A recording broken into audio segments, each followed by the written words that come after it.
It just might be the greatest sports franchise in the history of sports. A place where legends are made, and there's always something to talk about.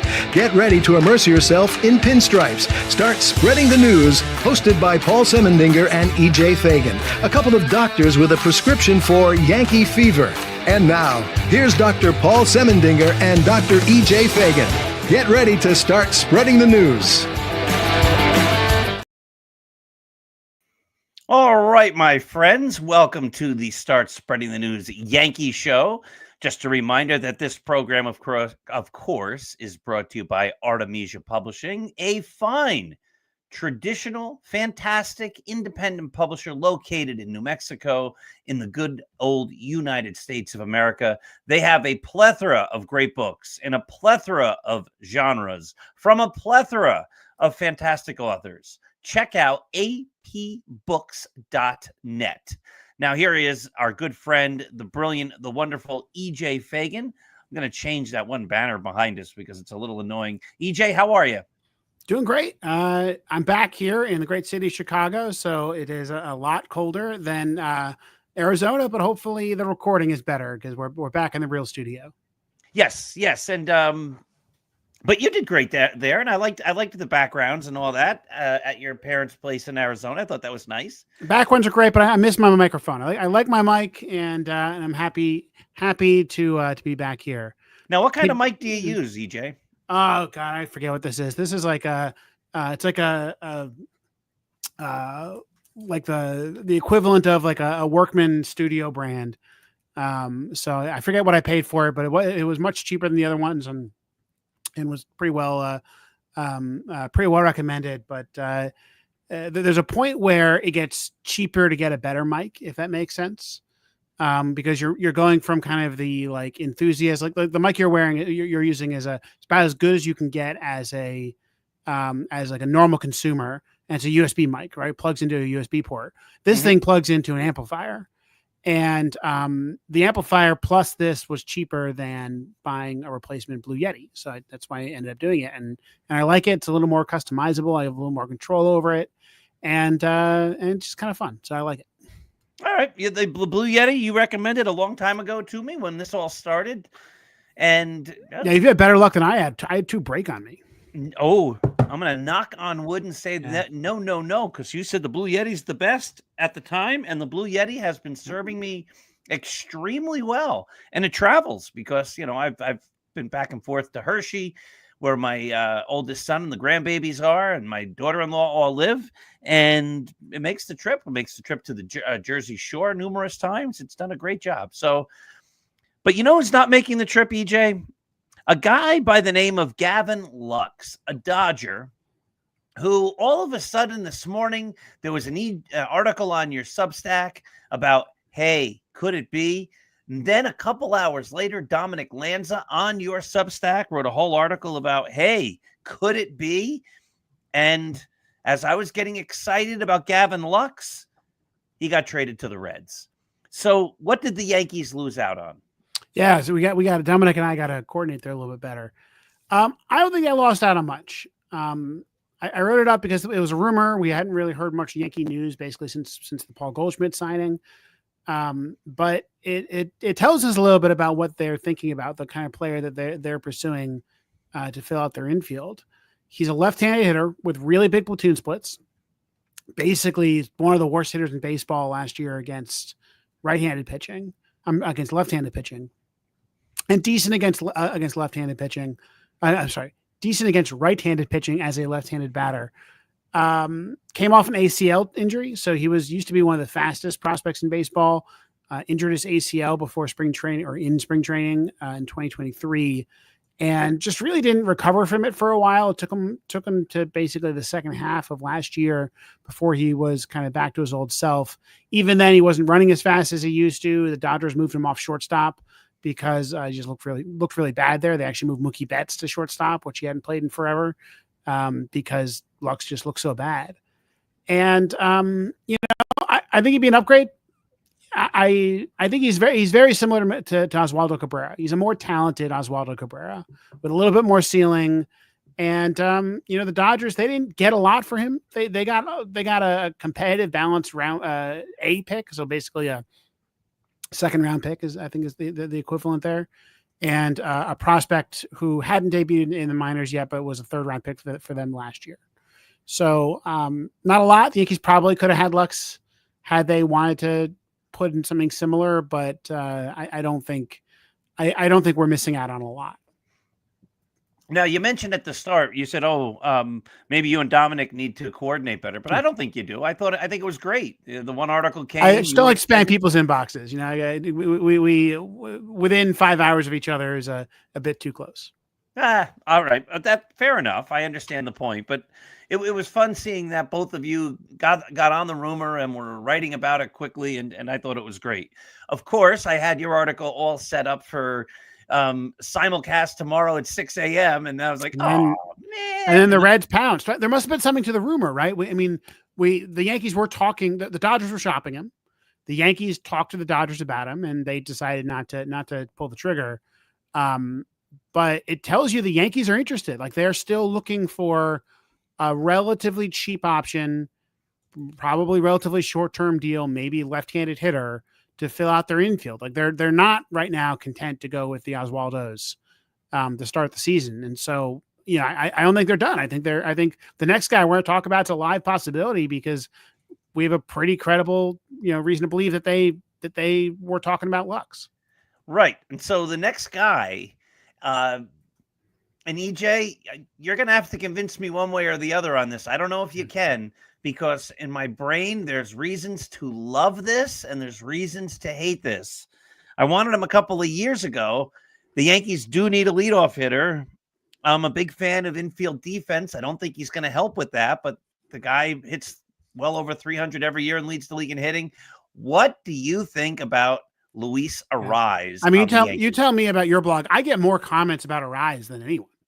I think a lot of people really just would like Arraez. He's a fun player, right? He's won 3 straight batting titles for 3 different teams. Even last year, when he wasn't very good, he still won the batting title.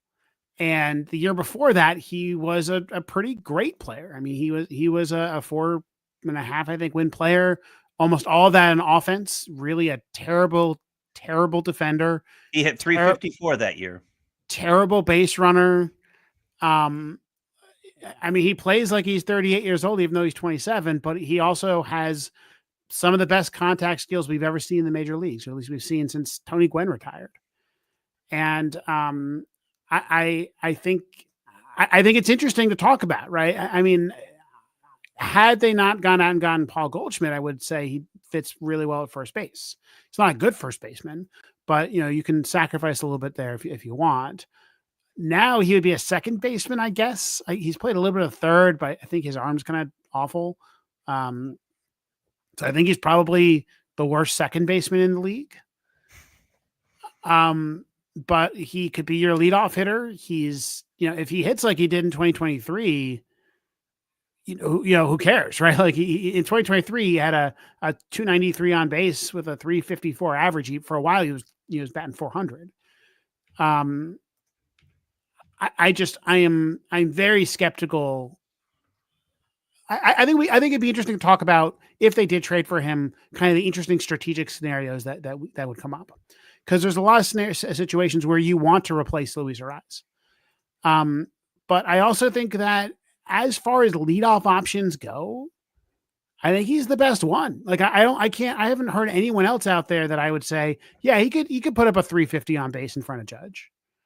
And you're not even talking a 350 on base. He might hit 350 period. Plus he doesn't walk a whole lot, but his on base from the last couple of years, right? He had a 346 last year in his down year, 393, 375.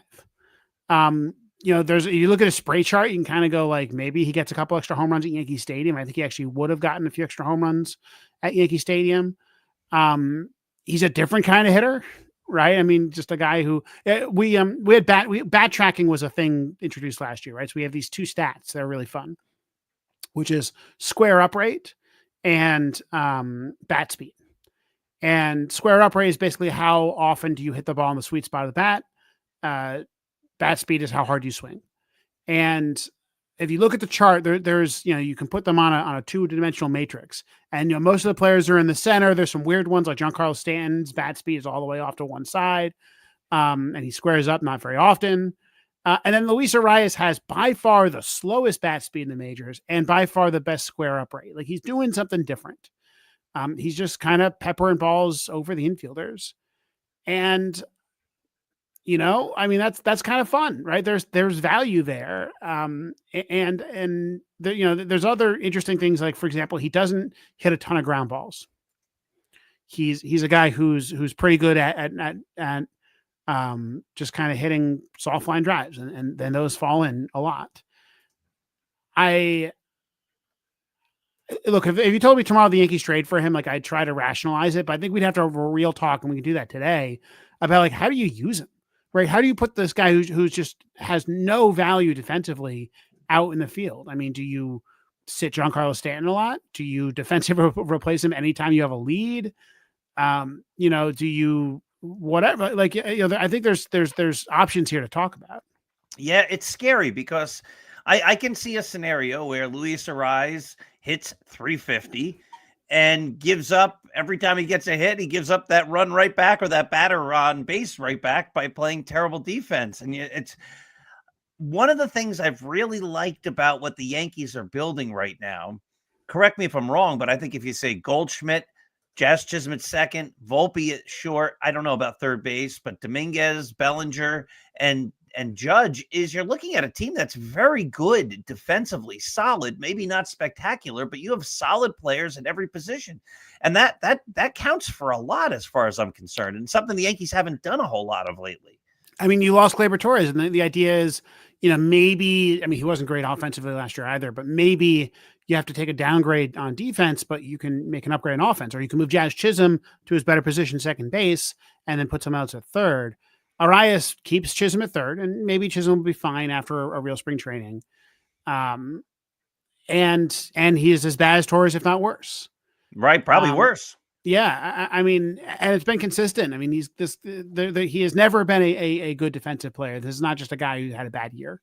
This is not what he's good at, and teams have been just struggling to find a spot for him. Like, every team is fine with him leading off. Right, he's a good hitter.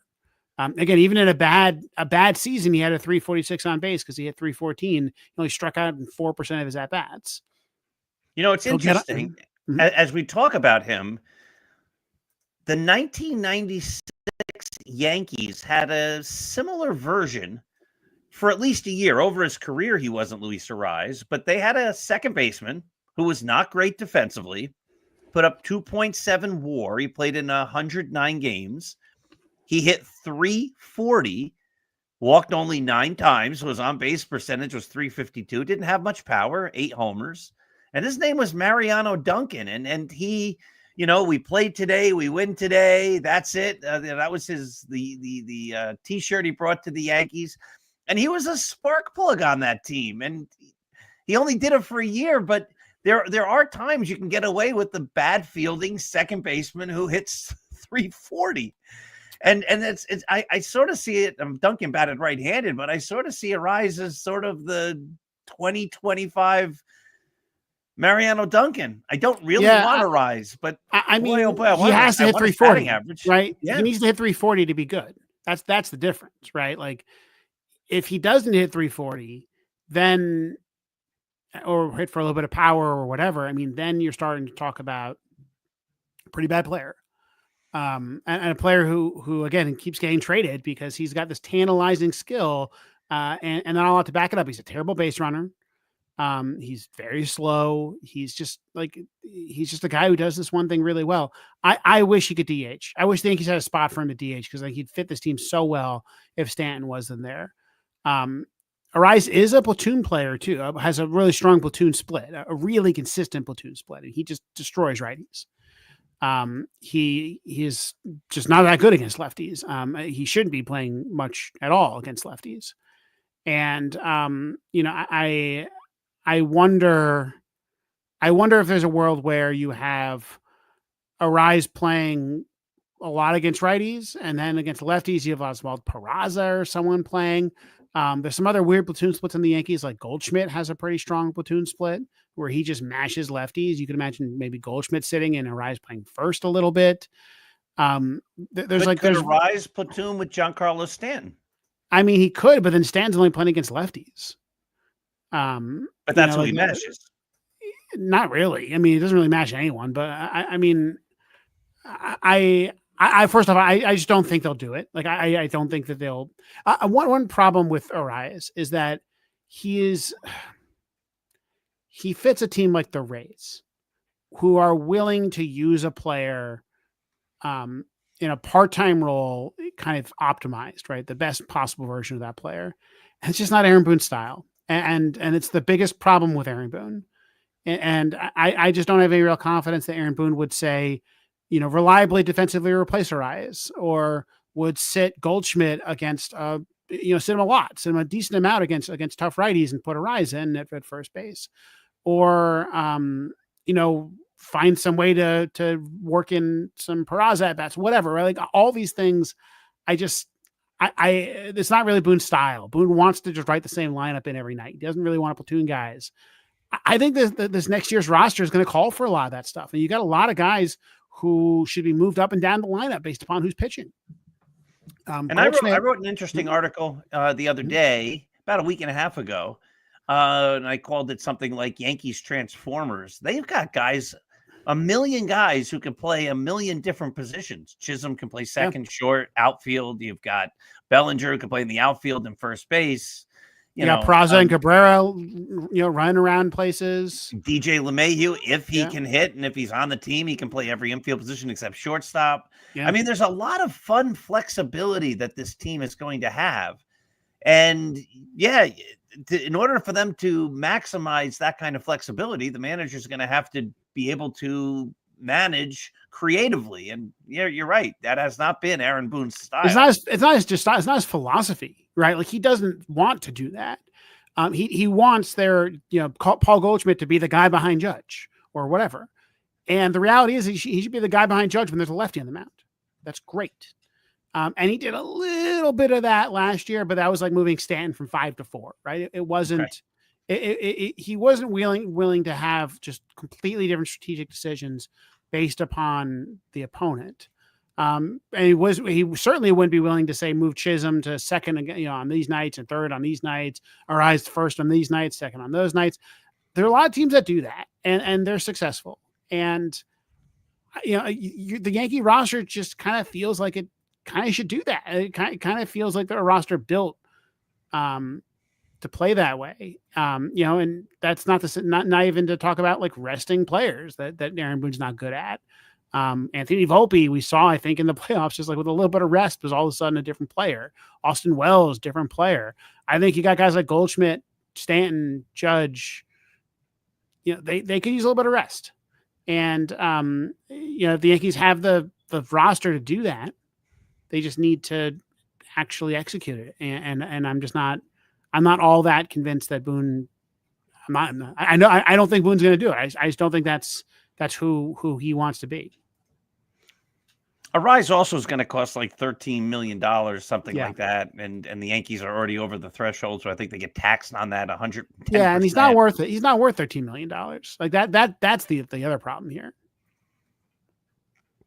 So you don't think he's on San Diego now? You don't think San Diego would be interested? I'll just float a couple trades out. Would San Diego be interested in, taking Stroman off our hands to start looking at cut payroll? So they're not going to do something like that, correct? I mean, I'm looking at their roster resource page right now, and their number 4 starters listed as Randy Vasquez. Maybe, you could imagine a straight up trade Arraez for Stroman. Stroman's probably more overpaid than Arraez. So maybe the Yankees have to include something to make that happen. Stroman's going to get 18, right? Stroman's going to get 18. Arraez is 13. All right, so Stroman's probably $5 to $6 million overpaid. Arraez is probably $2 to $3 million overpaid, is my guess. Correct. Does my math make sense? If the Yankees made that trade, they saved $5 million. Yeah, that $5 million really makes Arraez's salary $8 million. Yeah. I could see the Yankees doing that trade. And it depends on what the Padres want. I think Stroman's better than Randy Vasquez. And they're going to be competing in a really tough division. The Diamondbacks, while we were gone, signed Corbin Burns, which is great. He's out of the American League. But that is that is now a division that's competing, right? You take the Diamondbacks, who had the best offense in baseball last year. You give them a really great starter in Corbin Burns. Hopefully they get some bounce back from some of their other starters. You have the Giants, who've added a bunch of guys. You have the Padres, who were really good last year and almost, gave the Dodgers a run for their money in the playoffs. And then you have the Dodgers, who are just getting everybody. That's where the competition is right now. And if the Padres want to compete, I think they need to upgrade over Randy Vasquez in the rotation. I mean, Randy Vasquez had an xERA of 5.89 last year. And he's their fourth starter on Fangraphs. I don't even know who their fifth guy is. And so, I think I wouldn't be, honestly, I wouldn't be shocked if that's the trade. I suspect that the Padres want to actually shed payroll, which is why they want to get rid of Luis Arraez. I also think it's telling, though, that Arraez just doesn't have a position with San Diego, right? Like they don't. I don't think they have tons of extra infielders. They just lost Hae-Sung Kim, but I don't think the Padres have a place to play Arraez, and I think the Yankees can end up in that same spot. Again, a good manager could probably turn Arraez into a really, really good part-time player. Imagine having Arraez as a bench weapon. You got a guy on second. You got a right-handed pitcher on the mound. Arraez is the best player in baseball to get him home. Got a guy on third, right? Best player in baseball to get him home.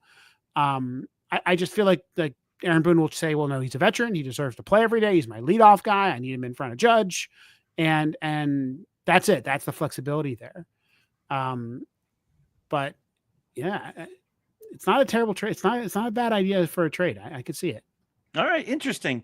How many games do you think Giancarlo Stanton will miss in 2025? That's the other thing. I mean, someone's going to get hurt, right? I mean, it could be Stan, it could be someone else. Stan was pretty healthy last year. So I don't know. I mean, the one problem is Stan's been playing and not good, like playing hurt or playing just ineffective at times. But last year he played 114 games. I think he was probably 114. Yeah, he was on the IL for a bunch of those, and Judge was kind of he was also kind of subbing in for Judge when Judge wouldn't, because Judge was playing center field. So I don't know. That part of the problem could help solve itself. I just don't think you make the trade with that in mind, right? You don't make the trade assuming that Stanton's now a bench player. That said, look, he's not young. Stanton could probably benefit from a lot of rest. Before last season, I mentioned. Yeah, he's played 110, 101, 114 games the last 3 years. So he's missing about 50 games at least a year for the last 3 years. That's that for 50 days. If you have a manager who does it creatively, is 50 games you don't have Arraez in the field. You have him as your DH. Yeah. And look, the other thing is you can defensively replace him. Arraez gets on base late in the game. You pinch run him with Oswald Peraza, who can run, and do that basically every day. That justifies someone like Peraza's spot on the roster as kind of a defense first backup infielder, a guy who can hit lefties a little bit. You could probably essentially platoon him and Peraza, him and Arraez to start the game. Or again, there's also games where Arraez can play first base for Paul Goldschmidt. I think it's all fine. I think it's a similar role to Oswaldo, just kind of better. A lot better as a hitter. Yeah. So I think there's I think that there's there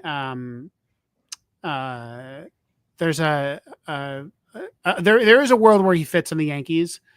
And again, if he recovers to his 2023 levels, which were only a year ago, none of this matters, right? Like 2023, he was just an elite player. And 4.9 WAR on and that's despite being an awful defensive player that year as well, right? Like his defense did not help him that year. He was basically negative 1 wins on defense. Now he was basically negative 2 wins on defense last year. He was even worse. So you know, I, I think I think Arraez is overrated, is what I'm trying to get across here. But in terms of roster construction, he might make sense because Would you need a leadoff hitter. Would adding Oswaldo Cabrera make the trade a no-brainer for the Padres? You get Stroman and Oswaldo. Let's see. Do the Padres need a utility infielder? He'd be an upgrade over Tyler Wade, I guess. Maybe. I think. I don't know how much value Cabrera has. He's starting to enter arbitration soon, and so he's going to start getting paid a little bit. But yeah, I think he's better than Tyler Wade. So he probably would be an upgrade for the Padres. The Padres, looks like they have some righties on the roster that you could imagine Cabrera kind of spelling a little bit. They probably don't need him that much, but I could see them taking it. If we're talking about minor pieces, like a trade can work, right? Like if the big pieces make sense, then a trade can work. I don't think the Yankees are just going to acquire Arraez and not shed some salary. Now they can shed Stroman's salary in another trade. I don't think Arraez has a ton of value. Like I don't think if you look at what Gavin Lux, what the Dodgers got for Gavin Lux, which was basically a second round pick and a third round pick. I don't think that's what Arraez is going to cost. I think Lux is a more valuable player. He's under team control for 2 years. He was better last year than Arraez. He was really good in the second half. He makes more sense in a lot of teams. He can play a bunch of positions. You can kind of hope that his ACL recovers and he gets his speed back. You can write a story about Gavin Lux, and you can write a story about Luis Arraez, but it's still like every team in baseball has got to kind of ask themselves, where are we going to play him? I tell you, I worry he's going to end up in like Boston or something. Who have Yoshida, kind of doing a similar thing at DH, but Arraez would be an upgrade there. I also think it's telling the teams just keep trading him. Right? Yeah, well, that is true. I mean, if he can't stick around, they get him and they're like, oh my God, his defense is worse than we thought. So yeah, it's interesting because the Yankees need a leadoff hitter. Yep.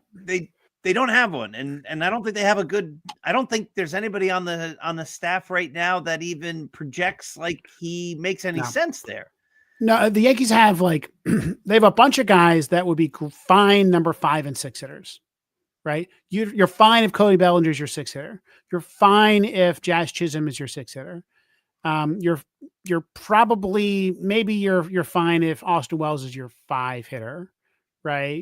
I don't think you want him as your 4 hitter or your 2 hitter around Judge or whatever, right? Depending on where Aaron Judge is, the order isn't really what I'm thinking about here. Maybe Jason Dominguez becomes that guy, but you can't count on that yet. No, maybe Anthony Volpe becomes that guy, but I don't think that's probably happening. Yeah. Volpe's got 2 years of sub 100 OPS plus. No, I mean, he hasn't proved, and he doesn't walk. He hasn't proved he can get on base consistently in the major leagues. I mean, I think he's got talent, but until he can do it, he's a guy that you're happy with as a 9 hitter because he's such a great defender. And maybe one day he gets a little bit better than that, but I don't think you can count on it. If the season started today, I guess Bellinger is your leadoff. I guess you go like Bellinger 1, Judge 2, or Wells in front of Judge. I don't know. It's a downgrade from Soto, right? I mean, that's the real thing that they're trying to replace. And frankly, they didn't really have a great option last year. I mean, they had Gleyber Torres by the end of the year, but you look at his yearly stats and they're awful. I mean, they tried Ben Rice there at one point. They tried Volpe there. They just didn't have anyone to lead off. I think they were hoping that DJ LeMahieu would be that guy. And I have a little bit of a nightmare that they're going to try that again and give DJ LeMahieu 2 months to be terrible. Though maybe they've learned their lesson there. I don't know. Yeah, that's why everyone's trying to find a third baseman, right? Because that solves these problems. Now, some of the other third basemen we've talked about don't. Nolan Arenado doesn't solve the problem for you. Not as a leadoff hitter, no. No. Eugenio Suarez doesn't solve the problem for you. Trying to go out. Bregman might kind of sort of solve the problem for you. But we've heard, I think Jack Curry basically put a hard no on Bregman. That the Yankees not only just don't want to pay him, but they also, I think, don't think that he's a good fit for Yankee Stadium. Arenado too, by the way, not a good fit for Yankee Stadium. And so, I think that you list off all these names, and unless there's a weird trade come out of nowhere that we haven't thought about, Arraez is kind of the only one that makes any sense. And I think he does make the team better. I worry that you just get the light hitting 315 hitter who slaps the ball, can't play defense. He's basically a slightly better Isaiah Kiner-Falefa. And, then you end up in a situation where you have to pull him out of games a lot. And that means that batting in front of Judge in like the 9th inning is Oswaldo Peraza. That's not great. So it's a tough situation. I think we would be excited if they made the trade. Even if we're trying to find a way to make this work. I said it at the top. I'm conflicted. There's reasons I think it would be great. I mentioned Mariano Duncan earlier. He had that one great year. Now Arraez's typical year is basically what Mariano Duncan did that one year. 350 on base percentage, 340 of it was his batting average, but it's the same idea and doesn't play great defense. I think Duncan can run a little bit, and Arraez can't. Yeah, that's the problem, right? He doesn't have the supplemental skills. It's just a bat. It's just a hit tool. Crazy stuff. All right, so let's move on a little bit. Different topic. And we're probably not going to go the full hour today. We discussed that at the top of the hour. But on the Start Spreading the News site, we have the Tuesday discussion. And I asked our writers if you could get rid of one of the new baseball rules that have been enacted over the last number of years, which one would you get rid of? I have a pretty strong answer right here. And Paul, I wonder if you can guess. Well, you liked the golden at bat, so apparently I'm the only one. But yeah, yes, you are the only one in the world that thought it was a good idea. But so that's why I didn't say if you could enact one rule, what would it be? Because you would say the golden at bat. Then that's not what I would say. But no. I know, I'm kidding. But what rule would I? The rule I would enact is actually related to the rule I would eliminate. I'll give you a clue. I'll give you a clue. It's an older rule change. The DH. No. I love the DH. Yeah, pitcher hitting is stupid. I think pitcher hitting is the worst. I've never understood the attraction to that and why people thought that was a better game when pitchers struck out 2 out of 3 times or 3 out of 5 times or 4 out of 5 times. It was just nutty. It's no fun at all. I don't know. Let's hear it. I want to get rid of instant replay. I hate it. I absolutely hate instant replay. It destroys the flow of the game. When you see a tough bang play and then the cameras go to the manager going like, wait. I agree with you on that. No, okay, play on, right? Screw that. That's the worst. That completely kills the momentum of the game. I'm fine with it when the ball is out of play. So it's like a home run call. That was fine. I actually like it for balls and strikes because the ball's dead. So it's okay. But when you're talking about watching a really fun play in baseball, I do not want to wait to see what the cameras say. And I absolutely hate the way it's been implemented, where you have managers, making the call with their replay room on the phone 15 seconds later, right? To me, if you're going to keep instant replay, which I don't think it's going anywhere, unfortunately, I think what you do is one, you either make the player make the call, or you give like a 3 second delay. And after that, boom, we're done. So I want to give the managers a challenge flag, a big bright yellow flag, throw it on the field. And you have, instant seconds. I want to get the replay completely out of the game. They should not be allowed to talk to the manager during the game, and they should not give them enough time to consider whether or not there should be a replay. It should be so fast that basically the player has to call it, even if the manager formally makes the call. The player has to basically go like, nope, I'm safe, make the call. And, players, just like with the automated balls and strike system, will have to be accountable, and they'll have to make good calls there. And I think it will restore the flow of the game. It'll increase the pace of the game. There'll be faster games. We won't have to wait for these stupid replays all the time. And I don't like it when the camera's on the manager. I don't want to see Aaron Boone's face. I want to see Aaron Judge's face, right? That's how baseball works. Yeah, and it's so typical. Something else they have to do, and their approach has always been like a camera on the field following the guy in weird angles, which don't, to me, enhance the game at all. But whoever the production is, the people who produce baseball games are, it's the exact same script they follow, and they've been following for 50 years. Oh, manager reaction shot, other manager reaction shot, fan reaction shot. Now we go to this shot. It's just so tedious and overplayed. I agree with you 100%. I do not need to see the manager. Instead of giving the manager a challenge flag, can't they do a situation where there's a fifth umpire and he's up in the booth and he's watching this thing and he'll say, hold on for 1 second. Nobody even has to know what's happening. And the time it takes the batter to walk up to the plate and the pitcher to get the ball and they, get on the mound, the fifth umpire who's just examining the video feed could note. And then he just says to the home plate umpire, I'm overturning it. Done. Maybe. I don't have a problem with that. I think now that you have a pitch clock, you have timing on certain aspects of the game. Like there's a timer in between plate appearances. And so I think that timer is sufficient to, make a decision about whether or not something needs to be looked at. I think I think it's just been done terribly in baseball, and there's other sports where it's been done terribly too. In hockey, they'll do instant replays for an offsides call. So you might enter the zone, spend 3 minutes running around the zone, passing the puck, shooting the puck. And then the play is stopped, and the other team goes, I think that guy entered or they score.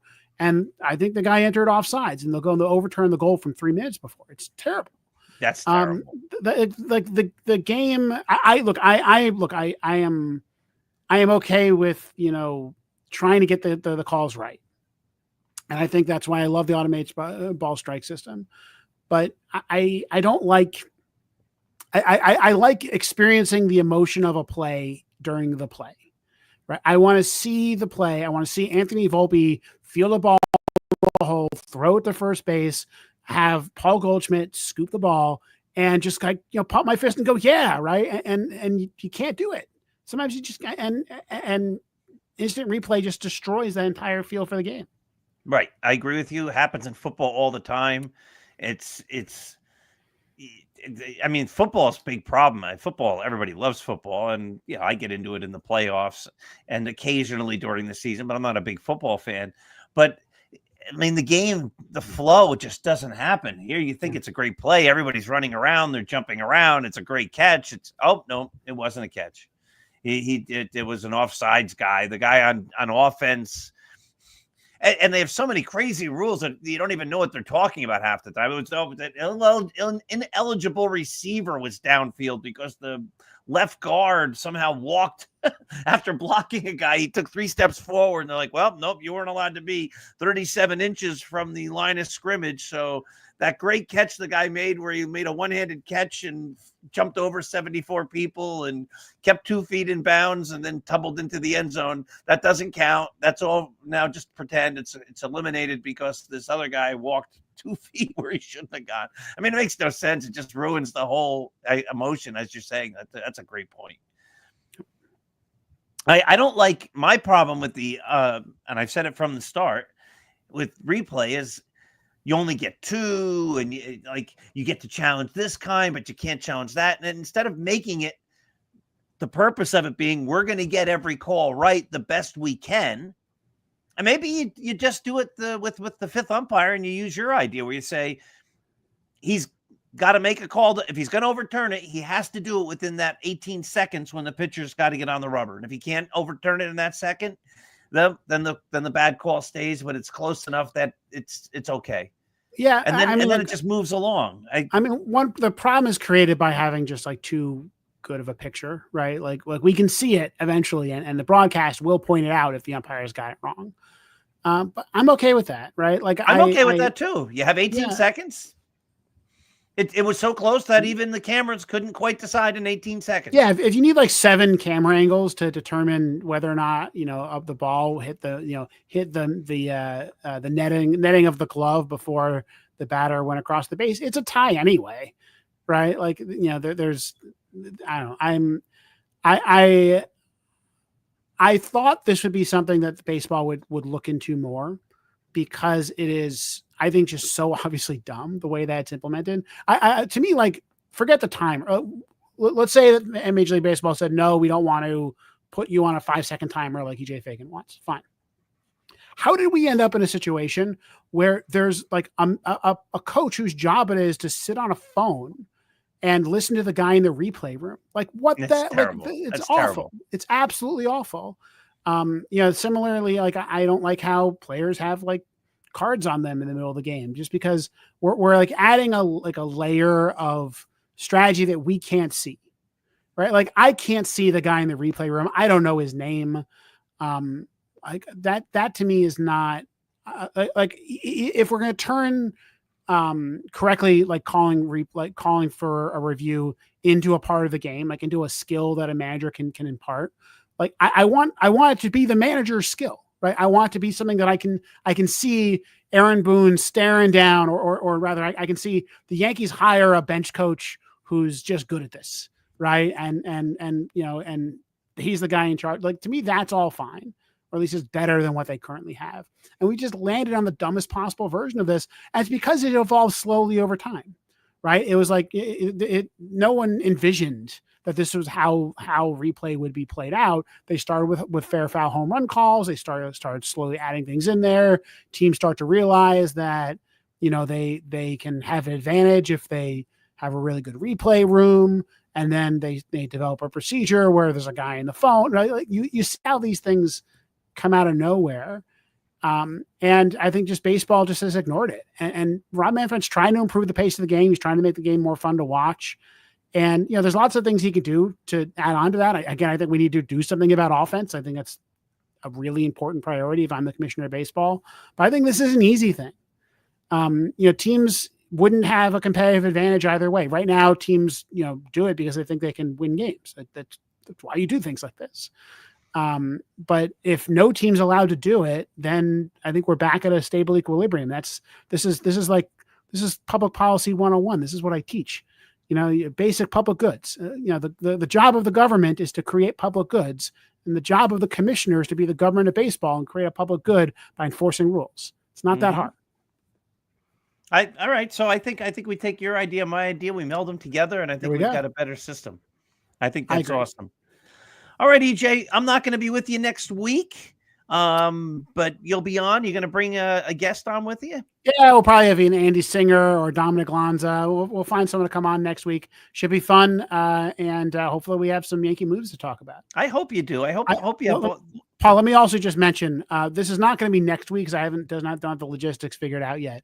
But probably you and I will talk about this the week after that. Someone accidentally mailed my parents a Phillies jersey. And we happen to be on the Philadelphia Home Shopping Network right now, which is super weird.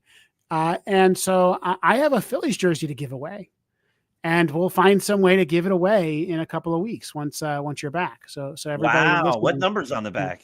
I believe it is blank. Oh, even better. Yep. So we have a blank Phillies jersey that was accidentally mailed to us, and when we tried to return it, the address didn't exist. And so we have one to give away. I have no interest in a Phillies jersey. Sorry, people. And so I would love to give it to one of our wonderful viewers. I love it. Let's think of a great way to do it. 2 weeks from now, Philly jersey. And you know what? We use the Philly Sports Guys feed every time in order to show this program. So there we go. I'm going to have to tell Jamie Pags that he's going to have to get a lot of people to watch this show in 2 weeks because we're going to be giving away a Philly jersey. Yep. So if anyone has any ideas about how to give that away, let me know. We'll probably do a comment thing. I don't know. We'll figure it out. But there is a Philly jersey up for grabs in the next couple of weeks. Sounds great. EJ, have yourself a happy week. Let's hope the Yankees get somebody. And if it's Luis Arraez, I'm going to be happy and sad at the same time. Everybody have yourself a wonderful Monday night and a great week. We'll see you next week. Have a great night.